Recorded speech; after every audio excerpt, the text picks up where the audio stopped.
So ప్రధానంగా పర్యావరణ పరిరక్షణ దినోత్సవ సందర్భంగా పర్యావరణం ఏ విధంగా ఉండాల్సిన అవసరం ఉంది, ప్రజలు పరిరక్షణ ఉండాలి? ప్రపంచ పరిరక్షణ దినోత్సవం సందర్భంగా శుభ్రత అనేది చాలా అవసరం.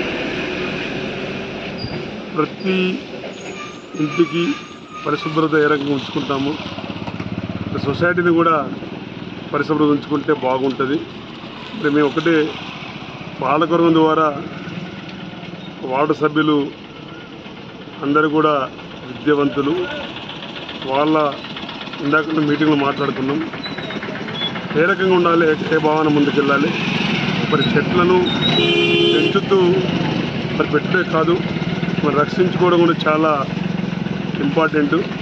మరి చెట్లు పెట్టి రక్షణ కూడా మరి టీగాడు కానివ్వండి, వేరే వేరే కంచె కానివ్వండి, వాటిని వాటర్ కానివ్వండి రక్షించుకోవడానికి పచ్చని శుభ్రత కార్యక్రమాన్ని తీసుకురావడానికి ఈ పాలకవర్గం ద్వారా ఒక 5 సంవత్సరాల లోపు గోలేటిని పచ్చవాతనం చేయడానికి నా వంతుని కృషి చేస్తాను. సో ప్రధాన గ్రామ పంచాయతీలో పర్యావరణం నశించడానికి ప్రధాన కారణాలు ఏంటి? ప్రజలు సహకరించాలి. మొదటిగా మేము పాలకవర్గం నుండి ప్రతిరోజు చిన్న వాహనాల ద్వారా, ట్రాక్టర్ ద్వారా చెత్త తీయడం కానీ, డ్రైన్ క్లీనింగ్ చేయడం కానీ చేస్తున్నాం. ప్రజలు కూడా మాకు సహకరించి, మా సిబ్బందికి సహకరిస్తే ఎక్కడ కూడా ఎటువంటి చెత్త లేకుండా ఎటువంటి శుభ్రంగా ఉంటుంది.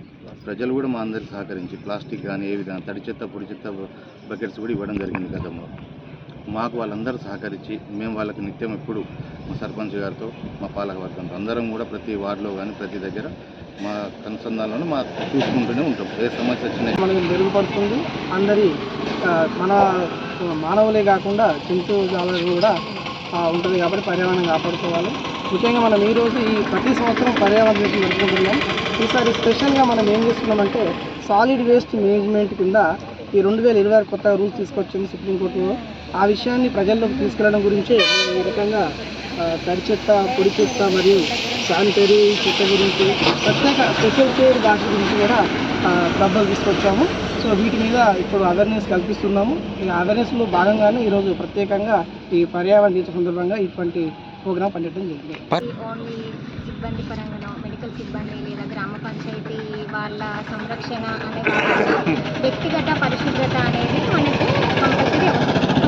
అంటే వాతావరణం సరిగ్గా చూసుకోవడం, వాటర్ ఎక్కడ స్టోరేజ్ అవ్వకుండా చూసుకోవడం, వర్షం పడితే వాటర్ స్టోరేజ్ డ్రైడే యాక్టివిటీస్ అనేది మనం కండక్ట్ చేసుకోవడం, మళ్ళీ నెట్ స్ప్రేస్ లాంటివి యూజ్ చేయడం, అవన్నీ చేయాలి.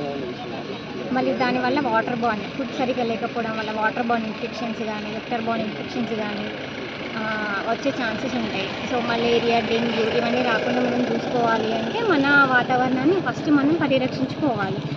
ఏ ఇతర సమస్యలు ఉన్నా కూడా మెడికల్ డిపార్ట్మెంట్కి ఫస్ట్ మనం రీచ్ కావాలి. అంటే ఇంట్లోనే ఉండి నేను పారాసిటమాల్ ట్యాబ్లెట్ వేసుకుంటాను, వ్యక్తిగతంగా ఈరోజు అలవాటు అయిపోయింది. మెడికల్ షాప్కి వెళ్ళి ట్యాబ్లెట్ వేసుకొని ఆ రోగాన్ని ఇంకెక్కువ పెంచుకోవడం కాకుండా ఫస్ట్ ప్రైమరీ లెవెల్ అనేది మనకి ఇంపార్టెంట్. ఫస్ట్ ప్రైమరీలో మన పర్యావరణాన్ని సంరక్షించుకోవడం, నెక్స్ట్ సెకండరీగా మనకి ఏమైనా సిమ్టమ్స్ వచ్చినా, ఫీవర్ లాంటి, కాఫ్ లాంటి, కోల్డ్ లాంటివి వచ్చినా హాస్పిటల్కి వచ్చి సందర్శించడం వల్ల వాళ్ళ డిసీజ్ అనేది తొందరగా ప్రివెంట్ చేసుకోవచ్చు.